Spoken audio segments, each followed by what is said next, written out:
Meus irmãos, a graça e a paz do Senhor Jesus a todos. Abramos nossas Bíblias no livro de Lucas, capítulo 12, do verso 16 ao verso 20. Lucas, capítulo 12, do verso 16 ao verso 20.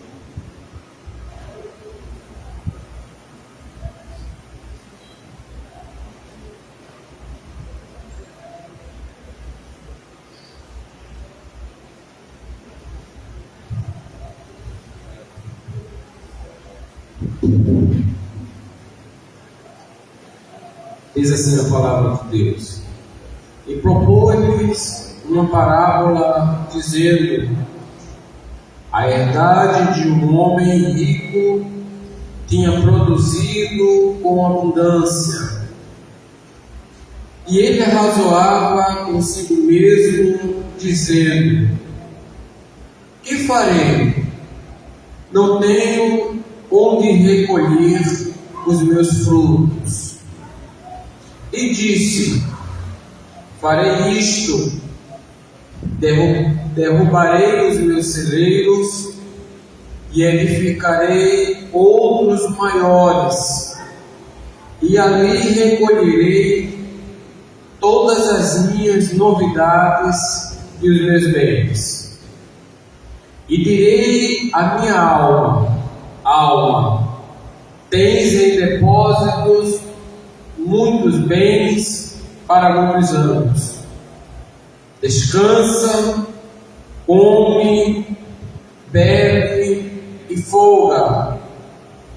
Mas Deus lhe disse: louco, esta noite te pedirão a tua alma, e o que tens preparado, para quem será? Então, meus irmãos, meditaremos hoje na vida deste homem, ou seja, a parábola do homem rico e sensato abordado aqui por Jesus.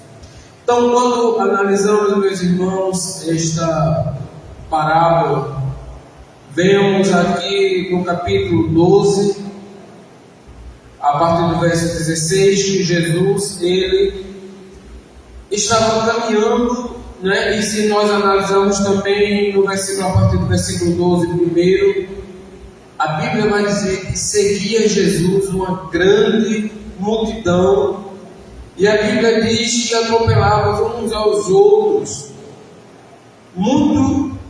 porque eram muitas pessoas, ou milhares de pessoas que estavam seguindo a Jesus. E se nós analisarmos, meus irmãos, os contextos anteriores, nós vamos ver que Jesus ele vinha de uma batalha terrível, travada contra os doutores da lei e contra os fariseus. E Jesus ele vinha neste contexto com uma grande multidão de milhares de pessoas, e ensinando-lhes muitas coisas do reino de Deus, a priorizar o reino de Deus, os cuidados do reino de Deus para cada um, as perseguições que o povo de Deus ia enfrentar, de forma que o Senhor Jesus ele vinha mostrando a realidade que os seus filhos enfrentariam, e como Deus queria que seus filhos andassem, não como os hipócritas fariseus. E nesse contexto, meus irmãos, imediatamente, no meio daquele milhar de pessoas que estavam seguindo Jesus, rompe um homem pedindo para Jesus intervir. Não é? Se nós analisarmos no capítulo 12 e o versículo 13, a Bíblia vai dizer: e disse-lhe um da multidão: mestre, dize a meu irmão que reparta comigo a herança. Mas Jesus disse: homem, quem me pôs a mim por juiz a repartir e repartidor entre vós. Acautelai-vos e guardai-vos da avareza, porque a vida de qualquer não consiste na abundância do que possui. Então, logo após Jesus faz esta menção que lemos, mas alguns fatos nos dispensa a pensar como, no meio de um bom sermão que Jesus falava das coisas do céu, houve uma pessoa ali que rompeu a multidão e cortou o assunto do céu para agora querer a notoriedade que Jesus tinha para intervir numa causa supérflua, numa causa voltada ao egoísmo dele, na ambição que ele tinha na riqueza do seu irmão, na herança do seu irmão. Então, no Oriente Médio, meus irmãos, daquele tempo de Jesus, quando o pai morria e deixava uma herança em aberto, não deixando o testamento, o filho mais velho, ele ficava como guardião daqueles bens e dependia do filho mais velho a decisão de como dividir aquela herança. Mas, ao que nota-se aqui, seria o filho mais novo pedindo para Jesus intervir naquela situação. E Jesus, ele argumenta e pergunta para aquele jovem que havia constituído, se bem, meus irmãos, que nos tempos de Jesus, grande parte dos doutores da lei ou dos rabinos, como eles interpretavam as leis, eles eram mestres dessas pessoas e eles ensinavam a partir da lei como eles deviam repartir a herança. Mas o que volta-se aqui neste momento é a perspectiva daquele jovem, no meio do discurso sobre o céu, ele tentar interromper Jesus apenas por avareza, apenas por ganância, querendo que Jesus fosse seu advogado nesta causa, não valorizando o ensino tão maravilhoso que era a prioridade do céu. E Jesus conta então esta parábola deste homem, deste rico insensato, que por não ter a consciência do que é mais precioso, se apega aos bens materiais para ali firmar a sua vida e o seu prazer. Então o que é que Jesus nos ensina, meus irmãos? Jesus nos adverte contra a ganância. Jesus nos adverte, meus irmãos, que a abundância verdadeira não consiste no que temos aqui neste mundo, ou que queremos, ou que queremos ter no contexto de procurarmos ardentemente e primeiramente bens e prosperidades passageiras. Então, alguns pontos, meus irmãos, que nos dispensam a pensar essa noite é que este homem dessa parábola, ele ignorou que nada era dele, tudo era de Deus. Nada ele tinha que alegar que era seu. Se analisarmos, meus irmãos, o texto bíblico, como está, eu convido os irmãos a olharem comigo a partir de Lucas, capítulo 12, verso 16 a 20, o seguinte: e propôs uma parábola dizendo: a herdade de um homem rico tinha produzido com abundância, mas o homem ele não entendeu e ele começou a fazer algumas ponderações que ao contexto de Deus estava errado. Ele arrazoava consigo mesmo dizendo: que farei? Não tenho onde recolher, veja a expressão, os meus frutos. Aí ele tirava Deus da jogada, não era de Deus, a abundância não era de Deus, era dele, meus frutos. E disse: farei isto, derrubarei de novo os meus celeiros, e edificarei outros maiores, e recolherei todas as minhas novidades, e os meus bens. Era um homem egoísta, era um homem que excluía Deus da sua vida, era um homem que não tinha Deus como um provedor. Tudo era Ele, tudo era dele. E direi à minha alma: tem muitos propósitos e muitos bens para muitos anos. Descansa, come, bebe e folga. Coisa, meus irmãos, que não dependia dele, dependia de Deus conceder ou não. No Salmo 24, verso 1, a Bíblia diz o seguinte: do Senhor é a terra e tudo que nela existe, o mundo e os que nele vivem. Essa é uma realidade que a Bíblia fala para nós hoje também, aplicado a este fazendeiro. Ele esqueceu desse princípio, que tudo era de Deus e agora ele passava é meu. Os produtos são meus, os celeiros são meus, e agora eu vou me aposentar. E eu vou dizer para minha alma: come, bebe, folga, porque eu juntei muito. Então vai dar uma estabilidade para muitos anos. Então o que podemos dizer, meus irmãos, que nesse contexto, essa segurança, ela se baseava no sucesso material, a falsa segurança do sucesso material. O rico acredita que o excesso de bens o protegerá no futuro.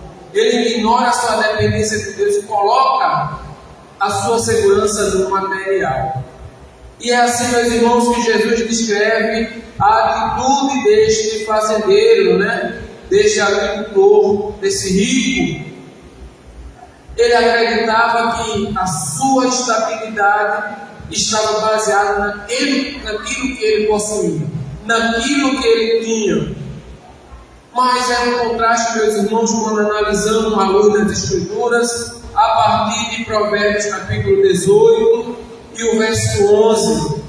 A Bíblia diz o seguinte: a riqueza dos ricos é a sua cidade fortificada. Eles a imaginam como um muro impossível de escalar. Então veja, meus irmãos, o apego ao bem material. O rico, aqui como o provérbio diz, ele diz: aqui é meu porto seguro. A partir da minha riqueza é que eu comando tudo. Aqui é a minha estabilidade. Aqui é onde eu posso programar o meu futuro. E a Bíblia diz em Tiago, no capítulo 4, versículo 13 a 16, o seguinte: eia, agora vós que dizeis, hoje ou amanhã iremos a tal cidade, e lá passaremos o ano, contrataremos e ganharemos. Digo-vos que não sabeis o que acontecerá amanhã. Por quê? Que é a vossa vida? Um vapor que aparece por um pouco e depois desvanece. Em lugar disso, em lugar do que devias dizer, se o Senhor quiser, e se vivermos, faremos isto ou aquilo. Mas agora vos digo, agora vos gloriais em vossas presunções. Toda glória, tal como esta, é maligna. Então, meus irmãos, o que Tiago está dizendo para nós? O que o texto de Tiago tem a acrescentar à parábola deste homem rico? O homem rico devia atribuir a sua riqueza a Deus. O homem rico devia usar a sua riqueza para abençoar outras pessoas. O homem poderia até fazer planos, mas com a perspectiva, se Deus quisesse permitir, se Deus quisesse conceder. Então nós vimos que o rico achou que até no seu futuro ele era dono, desprezando Deus e desprezando a vontade de Deus. Então, meus irmãos, quando pensamos nisto, tem alguns pontos a que podemos acrescentar a esta parábola? Primeiro, não era comum um homem tomar no Oriente Médio, um homem tomar decisões dessa magnitude sozinho. O homem, o rico, ou quem quer que seja no Oriente Médio, no tempo ali de Jesus, quando ele ia tomar uma decisão dessa magnitude, ele se sentava com a sua família, ele abordava e depois de muitas discussões é que chegava a uma conclusão. E o que podemos tirar daqui, meus irmãos, é que, ao que parece, esse homem se excluiu da sua família. O homem não tinha amigo, ele era egocêntrico, ele estava afastado das pessoas, a ponto de ele só ter ele mesmo para tomar essa decisão. Outra ideia, meus irmãos, que os homens devem ter é que nada nesta vida temos direito, é apenas uma concessão de Deus. Se Deus quiser, eu tenho saúde. Se Deus quiser, eu tenho carro. Se Deus quiser, eu tenho as coisas boas dessa vida. Se Deus quiser. E pelo tempo que Deus quiser. Então o rico, ele não tinha esta ideia. O rico achava que tudo dependia dele. Tudo estava no controle dele. Ele se isentou, ao que parece. Há um comentário, eu estava lendo um comentário de um árabe cristão, ao analisar essas escrituras, diz que não era comum um homem tomar uma decisão dessa magnitude sem antes ter sua família e seus amigos para debater sobre isso. E o homem estava isolado, porque uma das funções do egoísmo enraizado no coração de uma pessoa é fazer ele se afastar dos seus melhores amigos e da sua família. Quando o dinheiro e a riqueza ela toma conta de uma pessoa, e quando ela não se submete isso ao que Deus quer, ela começa a ser uma pessoa egoísta e se afasta imediatamente das pessoas. Temos umas citações aqui, meus irmãos, de um teólogo chamado Ambrósio, do quarto século. Ele observava o seguinte: as coisas que não podemos levar conosco não são nossas. Aquilo que eu e você um dia vai ter que deixar aqui, quando a gente for para a nossa sepultura, tudo isso que a gente deixa, segundo a observação desse teólogo, tudo isso nunca nos pertenceu, não é nosso, porque deixaremos. Quando o rico, com essa afirmação de derrubar seus celeiros e fazer outros maiores, Agostinho, que ele era da Norte da África, aluno de Ambrósio, ele escreve o seguinte: o rico não percebeu que a barriga dos pobres são armazém muito mais seguro do que os seus celeiros. O que vale dizer isso, meus irmãos? O rico não pensou em nunca dividir nada com ninguém. Ele disse: é meu, tudo que eu fiz é meu, e se meu celeiro não couber, eu não vou dividir o restante com ninguém. Eu vou derrubar o que eu tenho, vou construir um maior e vou guardar tudo para mim. Então mostra, meus irmãos, aqui nesse sentido, que o rico não pensava em ninguém. Esse rico, ele pensava, planejava tudo para si mesmo e achava que tinha um controle da sua vida, das suas finanças, e tudo era para ele. E ele tinha dito até a alma dele: come, farta-te, porque tem muito para muitos anos, não é? Então, o que o rico podemos tirar, meus irmãos, dessa afirmação do rico? A ilusão da autossuficiência. Ele se achou que ele era suficiente, mas isso era apenas uma ilusão da sua mente. O rico vive como se tivesse controle sobre o seu futuro. A confiança na riqueza é ilusória, pois não pode prolongar a vida ou trazer paz eterna. Vejamos, meus irmãos, o que está em Provérbios capítulo 27, verso 1. Não se gabe do dia de amanhã, pois você não sabe o que este ou aquele dia pode trazer. Então, de novo, a Bíblia mostra que nós não podemos, meus irmãos, traçar um plano sem colocar Deus na frente. A gente não pode fazer os planos feitos por nós e a gente excluir Deus desse plano, porque a gente não sabe o que o amanhã nos traz. Tantas pessoas, meus irmãos, começaram a semana com saúde e não terminaram a semana correndo. Outros fizeram projetos e achavam que iam subir e de repente os projetos deram errado. Tantas pessoas que pensavam que ia dar errado e depois deram certo. Por quê? Porque o dia de amanhã é uma incógnita. Então, meus irmãos, o amanhã, ele não nos garante que seremos felizes se a nossa confiança estiver apenas em bens materiais, em acúmulo de riqueza. Não. O que a Bíblia diz é que o dia de amanhã, tanto para rico quanto para pobre, como para pessoas brancas, pessoas pardas, negras, ou qualquer outro tipo de pessoa, ou classe, ou nacionalidade, ela depende exclusivamente da vontade de Deus. Então o rico, ele tinha essa ilusão de ser autossuficiente, sem saber que o amanhã, no dia seguinte, a morte iria acometê-lo.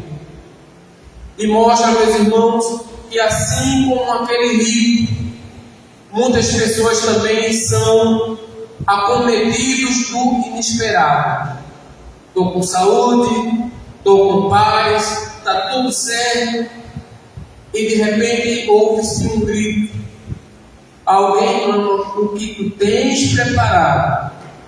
E para quem será? Porque essa noite, este dia, ou esta manhã, ou esta madrugada está posto o teu fim.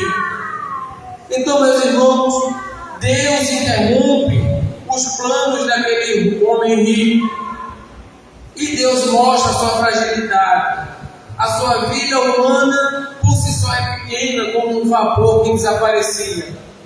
A morte chegou na porta daquele rico, trazendo um ponto final para a sua história. Ficamos, meus irmãos, com um dilema. Aquilo tudo que ele juntou, a sua grande riqueza, para quem seria? O homem não sabia, por certo, ele não queria que ninguém tivesse direito àqueles bens. Mas a morte chegou na porta daquele homem. E ele teve que deixar tudo isso e partir para a eternidade, não com um depósito seguro nos céus. Não tinha acumulado nada nos céus. Não tinha colocado Deus no centro da sua vida. E agora ele tinha de arcar com as consequências. Porque, meus irmãos, uma verdade é essa: nossa vida é uma concessão de Deus. E temos a certeza que iremos morrer uma vez. E depois que morrermos, seremos o responsável pela nossa vida aqui. Ao caso de lermos Hebreus capítulo 9 e o verso 27, a Bíblia vai dizer o seguinte: aos homens está determinado que morram uma só vez, vindo depois disso o juízo. Juízo sobre o que, meus irmãos? Sobre o que o homem fez em vida. Se eu não posso levar tudo o que eu consegui, mas a Bíblia diz que as minhas obras me seguirão pós-túmulo. E ali eu terei de prestar contas a Deus. Então, quando nós analisamos, meus irmãos, em que o rico estava com seu coração, assegurado, apegado, era na sua riqueza terrena e naquilo que ele poderia ter com os seus bens. Tudo que o rico acumulou, agora ficou para trás. Jesus ressalta a inutilidade de buscar segurança e bens materiais. Se nós analisarmos Eclesiastes capítulo 2, verso 18 e o verso 19, o escritor vai dizer o seguinte: também odiei todo o meu trabalho que realizei debaixo do sol, visto que havia de deixá-lo ao homem que viesse depois de mim. Então aquele rico, meus irmãos, ele de repente se isolou de família, de amigos, ele começou a viver uma vida separada do povo. Quem vinha depois dele talvez não fosse como ele, uma pessoa que o quisesse cuidar, como de fato as pessoas hoje não têm esse controle. De repente um pai, uma mãe, ele tem o cuidado de zelar pelo seu patrimônio, e depois que ele falece, vem um filho, assume tudo e gasta a maneira que ele quer. Gasta, às vezes, desregrado, destrói todo o patrimônio adquirido com a vida que os seus pais adquiriram em vida. Então nós não temos o controle das coisas que nós deixaremos depois de nós. Vai para a mão de pessoas que a gente nem sabe se será nosso filho, se será nosso parente, porque tudo isso aqui ficará e partiremos para a eternidade, não tendo o controle de quem vai ficar. E às vezes você deixa no testamento, mas muitas vezes nós não deixamos no testamento. E também o rico não tinha esse controle. E Deus pergunta a ele: hoje pedirão a tua alma, o que você preparou, para quem vai ficar? Talvez o rico não pensou nisso, não é? Mas a Bíblia também vai dizer, meus irmãos, que existe uma riqueza que transcende a riqueza humana. Eu quero abrir um parênteses aqui, para que fique bem claro que eu não estou, à luz das Escrituras, condenando a riqueza que o homem adquire honestamente, uma riqueza que o homem tem por objetivo de alcançar através do estudo, através do esforço. O que eu estou dizendo aqui é que quando o homem tiver, o coração dele não se apegue à riqueza e se esqueça de Deus, e que a soberba leve esse homem a se afastar das pessoas e achar que aquele bem material vai trazer uma autossatisfação para ele. Que fique isso pontuado, meus irmãos. Quando nós vemos, meus irmãos, a verdadeira riqueza que aquele homem ignorou, que aquele homem não investiu, que aquele homem não organizou sua vida, era que ele não priorizou o que diz Mateus capítulo 19, Mateus 6, versículo 19 e o versículo 21. Jesus diz: não junteis tesouros na terra, onde a traça e a ferrugem tudo consomem, e onde os ladrões minam e roubam. Mas juntai tesouros no céu, onde nem a traça nem a ferrugem consomem, e onde os ladrões não minam nem roubam. O versículo 21, meus irmãos, é um checkmate para as pessoas que vivem achando que podem se manter a si mesmo longe de Deus. As pessoas que concentram o coração, a sua avareza naquilo que possuem. O verso 21 diz: porque onde estiver o vosso tesouro, ali também o vosso coração. Mateus capítulo 6, 19 a 21. Então, meus irmãos, resta para nós também a parábola de saber onde está centrado o nosso coração nesta noite. Nosso coração está centrado em Cristo, e também analisar, meus irmãos, o que é, onde está a nossa maior riqueza. Se nossa maior riqueza estiver com aquele rico, ele tinha nos bens materiais, nas coisas transitórias, também o nosso coração estará ali. Aquilo que para nós for mais valioso, aquilo que ocupar maior espaço da nossa mente e nosso coração, ali também estará toda a nossa atenção. No caso do rico, ele centrou nos seus bens, nas suas posses. Mas nós, se semearmos no reino de Deus e tivermos a perspectiva que nossa maior riqueza está nos céus, nosso coração também estará lá no céu. A nossa mente será ocupada com as coisas do céu. Então, meus irmãos, em 2 Coríntios, capítulo 8, versículo 9, a Bíblia diz assim: pois vocês conhecem a graça do nosso Senhor Jesus Cristo, que sendo rico, se fez pobre por amor de vós, para que por meio da sua pobreza vocês se tornassem ricos. Vemos aqui, meus irmãos, uma contrapartida. Jesus mostrando os valores do céu. Ele era rico, mas em favor de nós, pobres, ele se fez pobre, para que nós fôssemos ricos, aqui ou lá. Lá no céu. Esse é os valores de Deus. Nós nos tornamos ricos. A missão de Jesus não foi tornar a gente rico financeiramente. A preocupação de Jesus não era que nenhum de nós nos tornássemos ricos somente financeiramente, se bem que a bênção de Deus acompanha os seus filhos. E poucos ou muitos têm o prazer de desfrutar das riquezas materiais e não abrem mão das riquezas espirituais. Para essas pessoas, nota 10, todo mundo serve. Mas não são todos que têm esse privilégio de ser rico, materialmente falando, e juntamente com a riqueza espiritual. Muitos de nós somos pobres.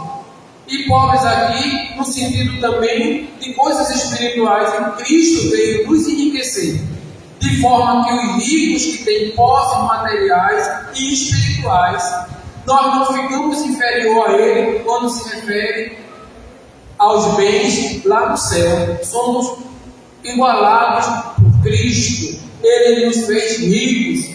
Se tem uma distinção entre a riqueza material aqui na terra, entre nós crentes, os que são agraciados por Deus para serem ricos e outros para serem pobres, mas a riqueza em comum está nos céus.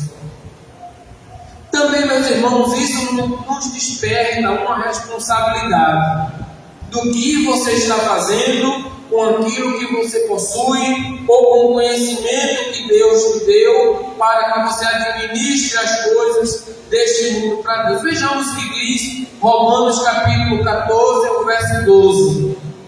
Assim, cada um de nós prestará conta de si mesmo a Deus.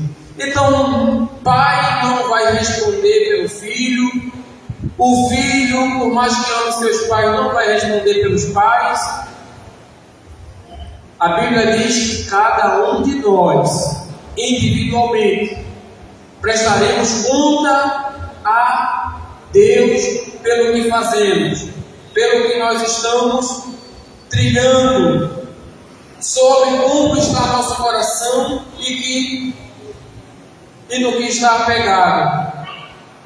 Agora, meus irmãos, quando analisamos o chamado ao arrependimento e à mudança, o que nós aprendemos com isto, com esta mensagem, é que, ao contrário de Jesus estimular que a gente acumule bem nessa terra, em contrapartida, quando nós lemos aqui em Lucas capítulo 12, verso 33, vai acontecer uma coisa que para as pessoas que são ricos e avarentos, para as pessoas que são apegadas aos bens materiais, isso é um por danos. Vendam o que têm e deem aos pobres. Façam para vocês bolsas que não se gastem com o tempo, um tesouro nos céus que não se acabe. Veja qual é a recomendação de Jesus e olhando a partir dessa perspectiva desse versículo, o que Jesus está tentando dizer para nós: priorize fazer as obras que deem frutos na eternidade para vocês. Não queiram gastar tempo, fadiga, trabalho, esforço naquilo que vai ficar aqui. Não. Gaste energia, gaste sua vitalidade para conseguir ter os dois. Conseguir os bens materiais através do suor, mas não deixar de almejar o céu. O que Jesus diz, o rico fez ao contrário.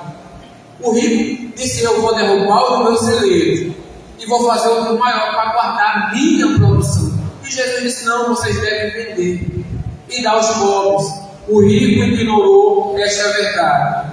Então, meus irmãos, o rico, ele fez o que muitas pessoas fazem hoje: ignora os pobres, ignora que às vezes a riqueza Deus deu para ele também abençoar as pessoas carentes, as pessoas necessitadas.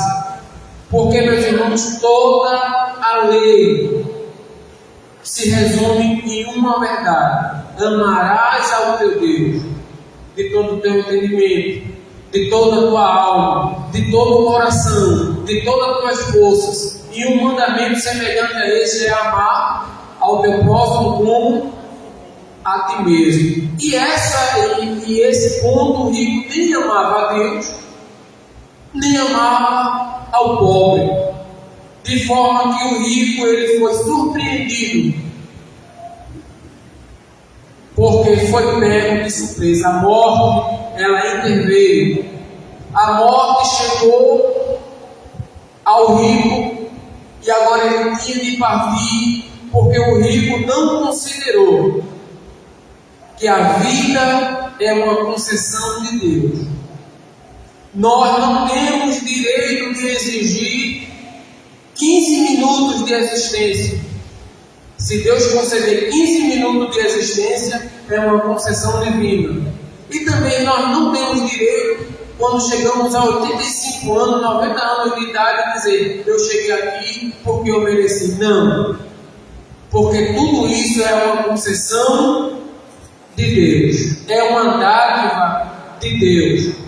Então, o que passa para nós, meus irmãos, é que existe uma coisa fútil, que é o acúmulo e o apego de coisas materiais que vão ficar. O coração daquele rico desta parábola estava apegado demasiadamente nessas coisas, e ele ignorou que existe uma riqueza que transcende a isto, que transcendia isto. Jesus nos convida, meus irmãos, essa noite, a nós analisarmos a nossa vida e nós poder sentar com calma e avaliar em o que nós estamos gastando o nosso tempo, em o que nosso coração está apegado, em o que nós não temos controle da nossa vida, de 1 minuto, de 10 minutos, do amanhã não nos pertence. Então, em conclusão, meus irmãos, é que nós tenhamos essa certeza que o que depender de nós ter o sucesso materialmente falando, nós vamos buscá-lo, nós vamos lutar, mas nós não podemos, ao adquiri-los, ficar com o coração preso a esses bens materiais e esquecer do céu.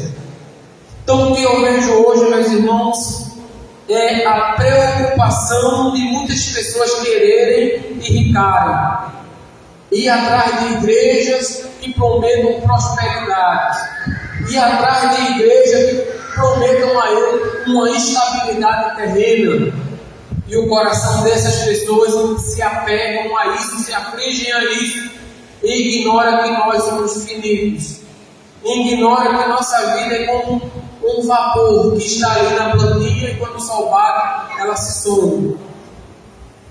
mas também temos certeza, meus irmãos, que nós podemos fazer a diferença nos tesouros que teremos junto com Deus, se nós atentarmos em fazer o que Deus quer, em priorizar o reino de Deus, a tirar de nós a hipocrisia, tirar de nós a avareza, tirar de nós aquelas coisas que nós centramos, perdemos o foco do céu e ficamos ali prostrados e preocupados em atender esses apetites, esses nossos desejos, aquilo que traz satisfação para nós.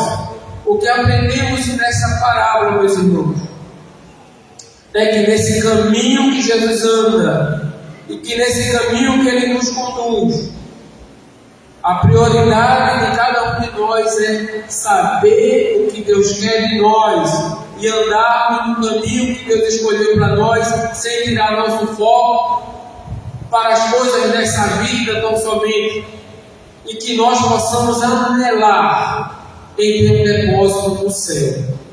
Esta é uma meditação da palavra do Senhor, que acredito ser útil para aquelas pessoas que se acham necessárias dessas coisas. Para as pessoas que acham que está tudo bem, Deus abençoe.